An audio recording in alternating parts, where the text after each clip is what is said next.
হাদির কণ্ঠস্বর ছিল ভারতীয় আধিপত্যবাদের বিরুদ্ধে সত্যার কণ্ঠস্বর।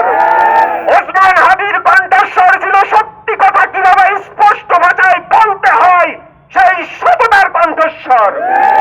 আজকে ওসমান হাদির উপরে যে নৃশংস হামলা হয়েছে, এই পরিকল্পিত হামলার মাধ্যমে আমাদেরকে এই হামলা স্মরণ করিয়ে দিয়েছে জুলাই বিপ্লব এখনো শেষ হয়ে যায়নি।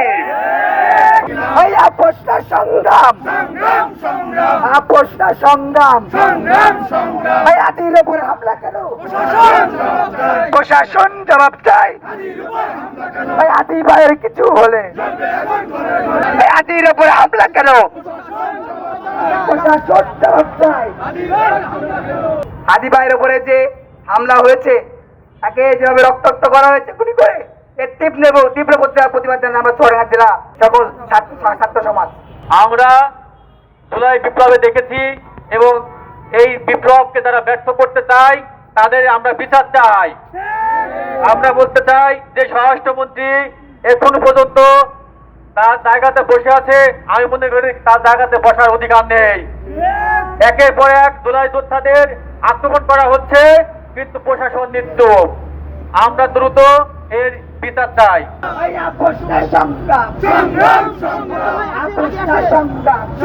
গত এক বছরের মধ্যে যেই তরুণ ছেলেটি তার বক্তব্যের মাধ্যমে, তার সত্য উচ্চারণের মাধ্যমে বাংলার লক্ষ লক্ষ মানুষের মন স্পর্শ করেছে, তার নাম হলো ওসমান হাদি।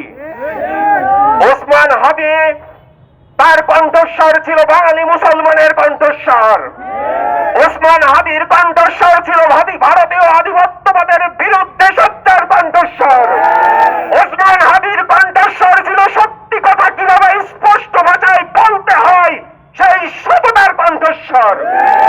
আজকে ওসমান হাদির উপরে যে নৃশংস হামলা হয়েছে, এই পরিকল্পিত হামলার মাধ্যমে আমাদেরকে এই হামলা স্মরণ করিয়ে দিয়েছে জুলাই বিপ্লব এখনো শেষ হয়ে যায়নি।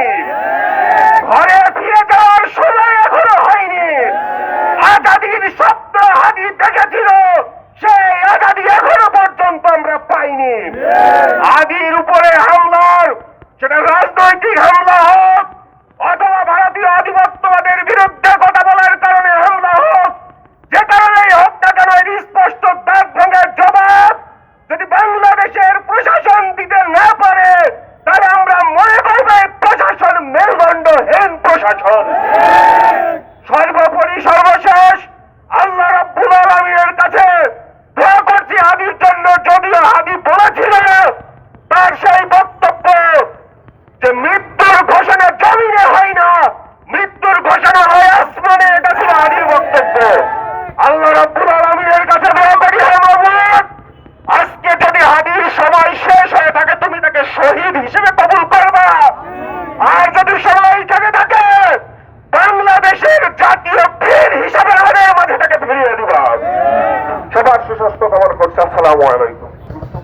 সবাই হাত তুলি, আশেপাশে দূরে যারা আছে সবাই হাত তুলি। আর রব্বুল আলামিন মাবুদ, আজকে হাদি ভাইয়ের উপরে যে হামলা হয়েছে সেটা চোখে থেকে মাবুদ শান্ত দেখা যায় না। আল্লাহ, তুমি হাদি ভাইকে ক্ষমা করে দিও। আল্লাহ, তোমার প্রিয় বার্তা হিসেবে তুমি দুনিয়াতে কবুল করে দাও। আল্লাহ, তাকে তুমি সুস্থ করে দাও। শুনেছি তার বোধ মস্তিষ্ক থেকে গুলিতে অপসারণ করা হয়েছে, তার জ্ঞান ফিরিয়ে দাও, তাকে সুস্থ করে দাও। আল্লাহ রাব্বুল আলামিন, বাংলাদেশের মধ্যে যে সমস্ত তরুণ যুবক ভাইয়েরা আন্দোলনের নেতৃত্ব দিয়েছে, তাদেরকে তুমি সকল দিক থেকে হেফাজত করো। জানি না আগামী দিনে রাজনৈতিক ভাবে বাংলাদেশ কোন দিকে মোড় নিচ্ছে। আল্লাহ, আল্লাহ, সামনে কঠিন বিপদ অন্ধকার। আল্লাহ, সবাইকে তুমি হেফাজত করো।